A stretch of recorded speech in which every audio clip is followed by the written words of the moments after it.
Love bombing is if I come up to you and say, what an attractive, bright, intelligent-looking person you are. Are you from around here? And that flattery will get you to say, well, no, I'm from out of town. And then I'll say, oh, how interesting. Why don't you come to my course with me, or come to the place I live, or come to this international living group I'm with, or come to my health food commune? And in no time at all, this love bombing is simply someone flattering you, and they take you to their facility. And at that facility, they may be selling meditation, a new lifestyle, a new psychology of life, an old or a new philosophy. And the group, because they want to get you to come and help them grow more powerful, will love bomb you, mean flatter you, tell you you're the best in the world. And if you're lonely and sort of without some friends at the moment, they've got the hook in to really lure you in, and that's what love bombing is. I've often said, after interviewing people, that I came to realize that these young women that I'd interviewed had not gone out looking for a cult that was going to put them out on the street as prostitutes, soliciting men to come back to the cult, that they had simply been at a vulnerable position in their life, and a cult recruiter got them to come to the group and accept a lot of the flattery and the charming attention that they were given. And when a person is lonely and in between meaningful jobs, meaningful relationships, we're all vulnerable to flattery and false promises, so that across time, most of us who study cults have discovered that it's not any special type of person that gets in a cult, but it's people who are approached by a cult recruiter at a vulnerable period in their life.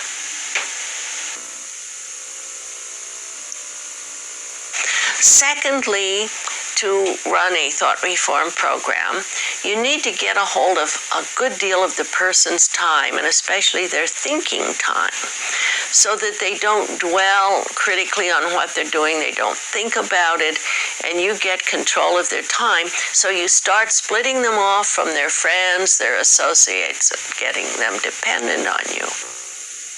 Your friends, your everyday identity, so that they can immerse you in the philosophy, the ways of the cult. Most cults keep people very, very busy, very occupied, as many hours of the day as possible, as many days of the week, in order that these people don't have time to form meaningful relationships with outsiders, and so they can't keep good connections with their old friends and maintain contact with their family.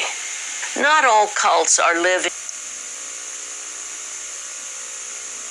In order to hypnotize someone, you don't have to do like stage magicians of swing watches, or have a person look at the eraser on a pencil, or stare at a spot on the wall. You can do it by controlling your voice, by doing as I'm doing now, get it a bit more sing-songy and chanty. And you can watch people's breathing and pace your phrasing, so that you can start cooling them down, getting them into a light trance. And then most trance induction that's used by various cults then utilizes guided imagery, in which the speaker appears to be telling a parable, repeating a verse over and over again, telling a story of his childhood in a soothing, rhythmic way, in order to get the person into a trance state. Why would a cult leader want to get a person tranced out a bit? What hypnosis and trance induction does is it gets your attention and my attention highly, highly focused. So we don't have critical thoughts, we don't judge what we're doing, we just trust the person that's giving the visual imagery and the relationship, and it makes us much more malleable and suggestible in that state. So that once the leader gets us into a light trance, then the speech, the sermon, the message that they put in has a lot more impact than had they done it without doing the trance induction first. So that's why they do it. It makes us more malleable, more suggestible, and it shuts out that critical mind chatter that we have. Such as while you're watching this video, you're asking questions and saying, I wonder if she means, I wonder if she's going to get to. If you were being tranced out, that kind of questioning, thinking gets put aside, and you're just listening to the voice and the image, and then what the words say to you, you're much more likely to incorporate into your thinking.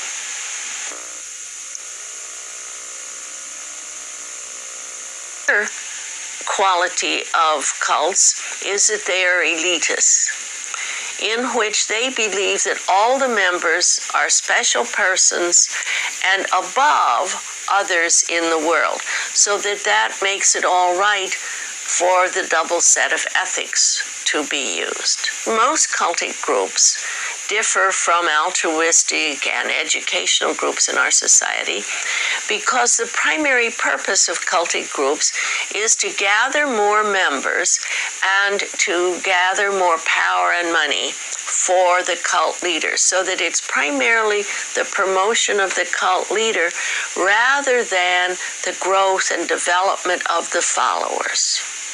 A thought reform program merely puts into place ways to get you to put your old value system aside and make your decisions based on what you know the cult leader wants and will reward. But you're still making decisions, but you're making them in the context of what will keep you from getting in trouble and what will get you rewards within the cult. But brainwashing doesn't make a zombie.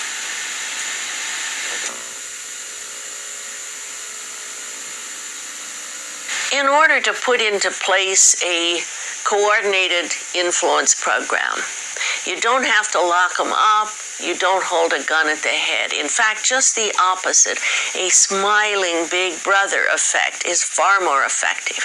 Social psychologists, manipulators, salesmen have known for centuries that the soft sell, that sugar and honey, is a much easier way than iron-fisted, demanding ways, so that the most powerful influence programs, the biggest deceptions, are put into place through smiling, soft sell techniques, and not gun at the head and not imprisoning people.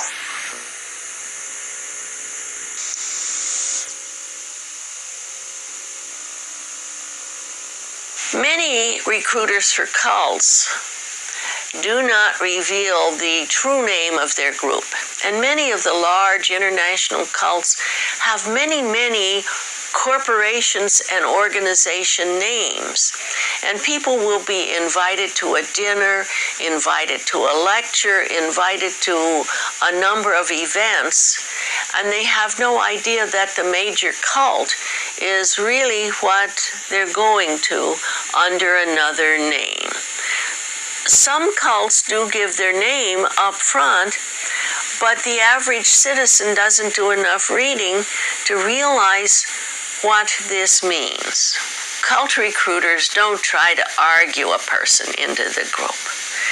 The average citizen thinks, and they say to me, oh, no one could ever argue me into a cult. And I say, cult recruiters don't argue people in.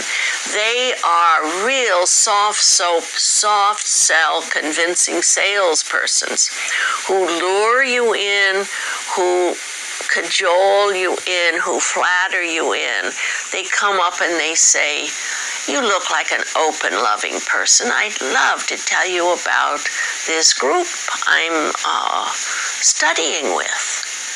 And you have no idea that you're step at a time getting moved along toward being exposed to a very organized recruiting program once you get to the cult facility.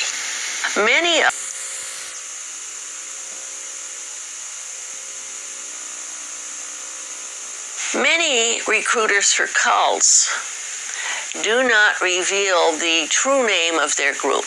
And many of the large international cults have many corporations and organization names.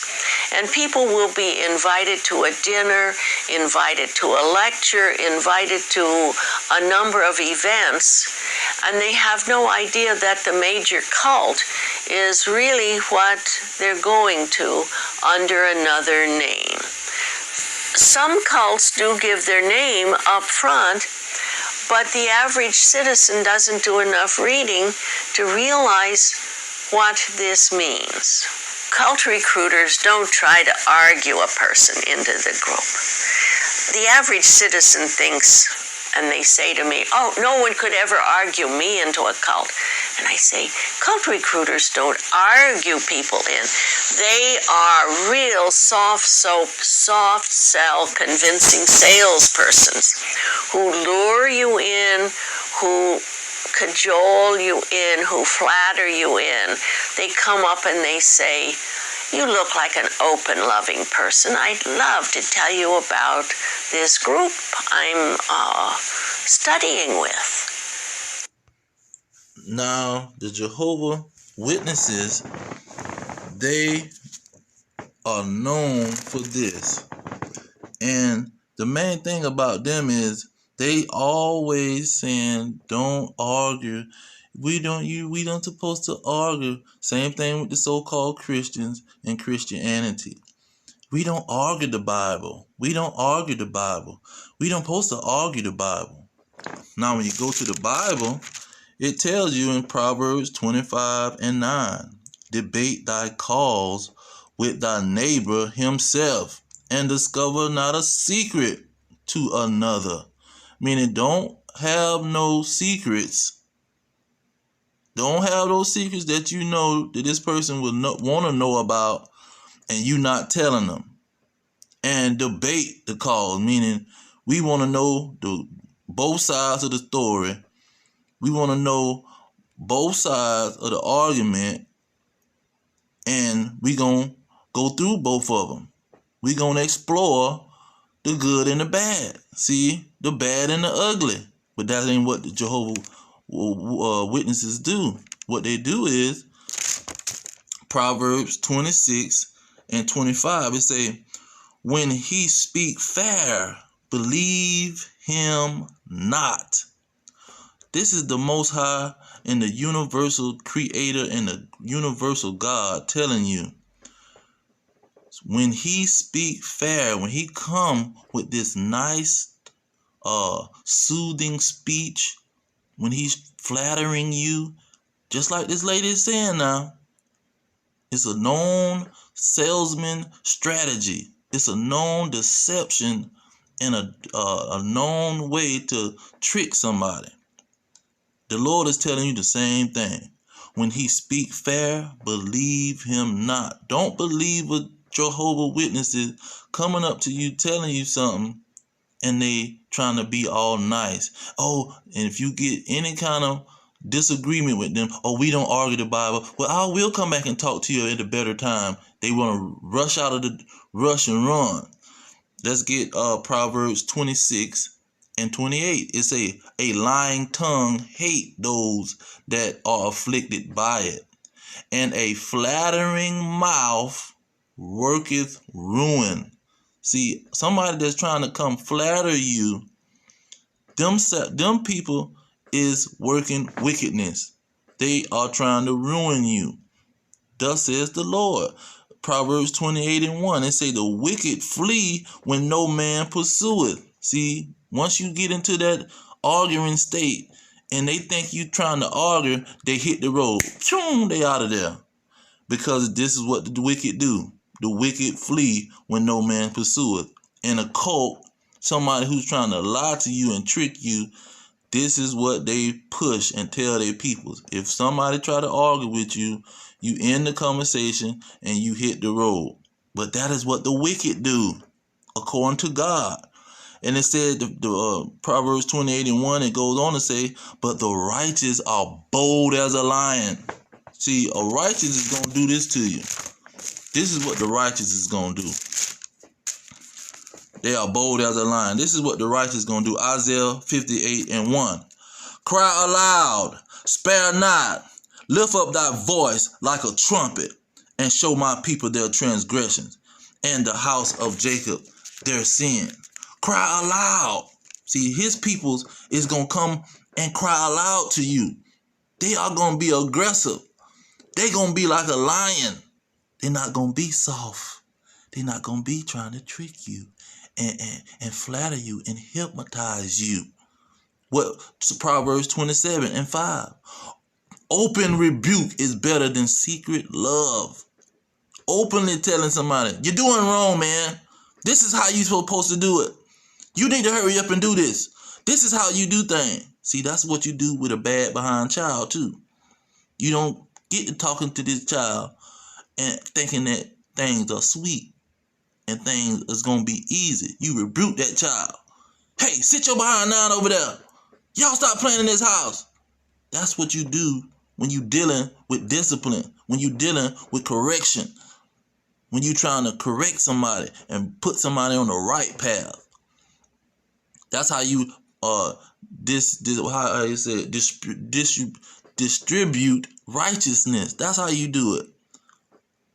Proverbs 27:5. Open rebuke, openly correcting them, is better than secret love. The rebuke is better than, it's no love that's going to be better than rebuke. Flattering is not going to do it. Flattering is not going to do it. That is pure wickedness. And this is what the cult of the Russellites, they're not even Jehovah wickedness. They are Russellites.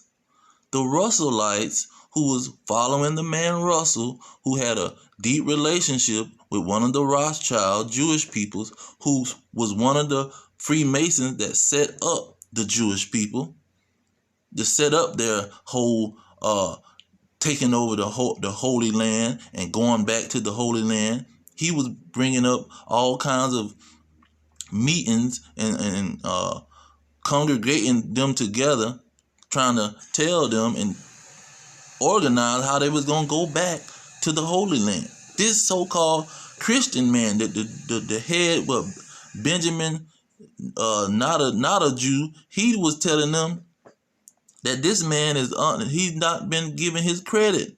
They haven't gave this man his credit because he was writing one of the Rothschilds, one of the Jews. He was writing them and telling them how to organize this thing of going back and taking the Holy Land. See, he was the Russellite. Russell started it. Then when Russell died, it was the Russellfoot. Russellfoot took over. And he was saying that they're going to be the princes on the earth. They're going to rule. They was calling them the Russellites. So, I mean, the Rutherfordites. So it went from the Russellites, then Rutherford took over, probably another Freemason that the Rothschild said, let's go ahead and you go ahead and finish what he was doing. We had him doing it, but now you go ahead and finish the gold. And so this is what this lady is bringing out. She's not talking about Jehovah wickedness. She's talking about all 10,000 cults. She's talking about 100,000 cults. A cult over horses, a cult for aliens, a cult for shoes, a cult for any kind of subject people would make a cult after. She's not talking about Jehovah wickedness, but this is how they operate. They fall in line. Do not argue the Bible. Go to somebody's door, talk nice and sweet and flatter them. Give them your literature. Sell the literature. The Russellites was selling the literature for $2. They were doing that all the way up to in the 70s. Selling the literature. See, trying to recruit. The whole mission is to recruiting and bringing money back to Big Daddy. That's what the whole goal is for a cult. And that's what the goal is for the so-called governing body, the so-called Jehovah Witnesses, who are the cult of the Russell, the Russellites. That's their original name. And they kept changing the name to make it more appealing to the new recruits. That's all it was. And this lady read them their rights. They matched every itinerary. They matched every qualification of a cult. The so-called Jehovah Witness, JW.org. They keep changing the name, whatever they call themselves. But they really go back to the original cult and the original man who is the founder, Russellites, Charles Taze Russell. That's who they go back to. And he go back to the Rothschilds, who he sent the letter to. Why is you writing the letter to the Rothschilds, man? They giving you, and they the richest people ever to live in this modern industrial world, and you is writing him a letter. Come on, man. But I'm going to leave it there. All praises to Yahweh, Ba'ashem Yahushua, Ba'ashem Kakadash, Yahweh being the name of the Heavenly Father, who they ignorantly call Jehovah.